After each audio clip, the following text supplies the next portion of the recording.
आज उस नायक की कथा, उस चरित्र की कथा जो अनंत है, जिसके लिए बाबा तुलसी ने कहा हरि अनंत हरि कथा अनंता। मेरे प्रिय, सबके प्रिय, सबका अभीष्ट जो है, आज उस सुख की कहानी है। हजारों वर्ष पहले की बात है। पृथ्वी पर अत्याचार बहुत बढ़ गया।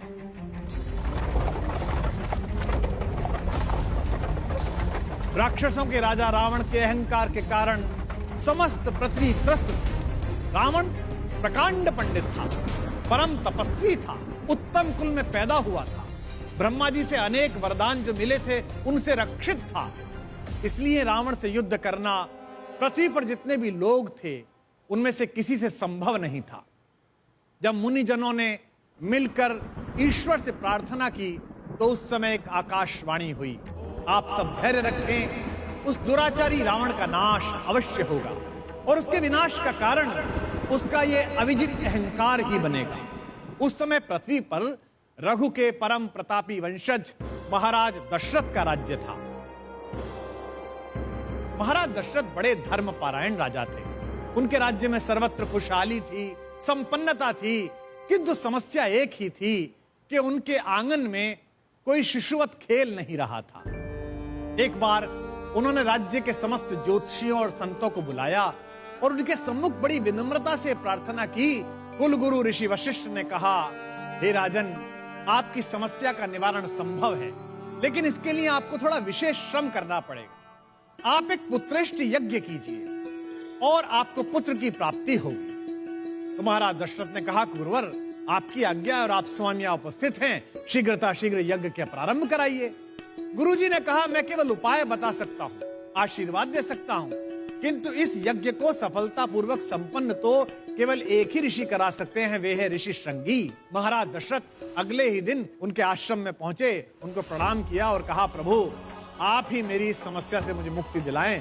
यज्ञ हुआ तो यज्ञ की समाप्ति पर अग्निकुंड से अग्निदेव स्वयं खीर लेकर प्रकट हुए। उन्होंने महाराज दशरथ से कहा कि यह खीर इस यज्ञ का प्रसाद है, आप अपनी रानियों में इसे वितरित कर दीजिए और आपको पुत्र प्राप्ति होगी। राजा ने विधान पूर्वक खीर का वितरण किया, रानियों ने प्रसाद ग्रहण किया और पूरी निष्ठा के साथ किए गए इस परम सात्विक यज्ञ का उद्देश्य सफल हुआ। और कुछ दिन बाद महारानी कौशल्या की कोख में उस शिशु के आने की आहट हुई, जिसके आगमन की आहट भर से पृथ्वी पर मंगल होने लगा। छत्तीसगढ़ मेहतारी के उस अंचल से आई हुई कौशल्या माता की कोख से वो बेटा पैदा हुआ जिसने आने वाले समय में मनुष्यता के सम्मुख एक आदर्श प्रस्तुत किया। मर्यादा पुरुषोत्तम राम पैदा हुए।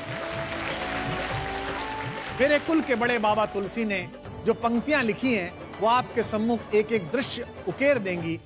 भय प्रगट कृपाला दीन दयाला कौशल्या हितकारी, भय प्रगट कृपाला दीन दयाला कौशल्या हितकारी,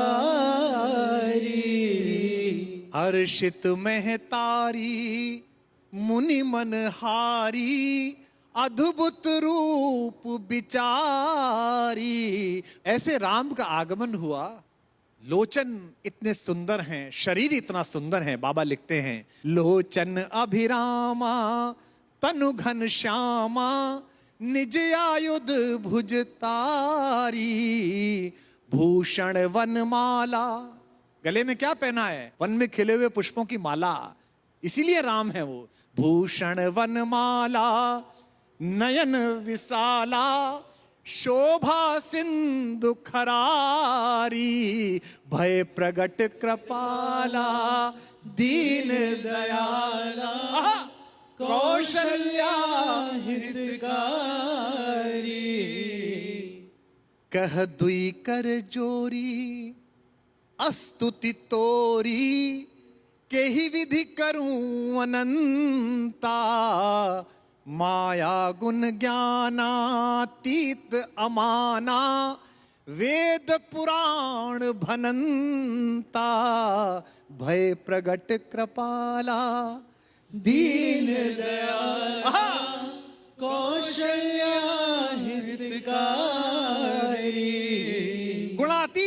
शक्ति सगुण हुई है, निराकार साकार में बदला है। कैसे हैं? ब्रह्मांड निकाया निर्मित माया, रोम रोम प्रतिवेद कहे, मम उर्सो बासी यह उपहासी, सुनत धीर मति थिर न रहे। उपजा जब ज्ञाना प्रभु मुस्काना, चरित बहुत विधि कीन चहे। बहुत सारे चरित्र किए, कही कथा सुहाई मात बुझाई, जेहि प्रकार सुत प्रेम लहे। मां कौशल्या सोच रही है कि मैंने एक पुत्र की कामना की, दुलार करने का मन हुआ। आश्चर्य है कि ये बच्चा आश्चर्य से बाहर नहीं निकलने दे रहा। माता ने फिर निवेदन किया, माता पुनि बोली सो मति डोली, तजहु तात यह रूपा।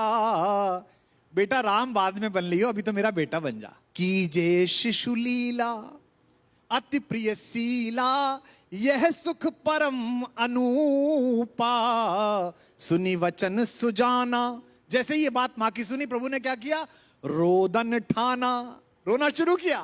होई बालक सुरभूपा, ये चरित जे गावही हरि पद पावही, ते न परही भवकूपा। भय प्रगट कृपाला दीन दयाला, कौशल्या हितकारी।